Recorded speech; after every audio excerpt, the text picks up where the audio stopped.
অবাধ, সুষ্ঠু ও গ্রহণযোগ্য নির্বাচনের জন্য বিচার ব্যবস্থা, নির্বাচন কমিশন ও আইন শৃঙ্খলা বাহিনীতে গুরুত্বপূর্ণ সংস্থাগুলোতে সংস্কার আনতে হবে, এ কথা বলেছেন বিএনপি মহাসচিব মির্জা ফখরুল ইসলাম আলমগীর। দুপুরে নিজ জেলা ঠাকুরগাঁয়ে কালীবাড়িতে দলীয় নেতাকর্মীদের সাথে শুভেচ্ছা বিনিময় করেন তিনি। বলেন, সামাজিক যোগাযোগ মাধ্যমে এক ধরনের অপপ্রচার চালানো হচ্ছে যে বিএনপি সংস্কার নয়, নির্বাচন চায়, যা ভ্রান্ত ধারণা। কেননা বিএনপির ভিশন 2030-এর রাষ্ট্র ধারণাতেই নানা সংস্কারের কথা বলা রয়েছে। সংস্কার প্রক্রিয়া ও নির্বাচনের মধ্যে আদতে কোনো পার্থক্য নেই বলে মন্তব্য করেন ফখরুল।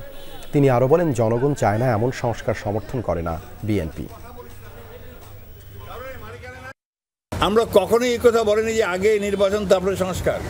এটা যদি কেউ বলে থাকে, একটা ভুল ব্যাখ্যা দেওয়া হচ্ছে, জনগণকে বিভ্রান্ত করা হচ্ছে। আমরা বলছি যে নির্বাচন সুষ্ঠু, অবাধ, নিরপেক্ষ নির্বাচনের জন্য ন্যূনতম যে সংস্কারগুলো করা দরকার সেটা করতে হবে।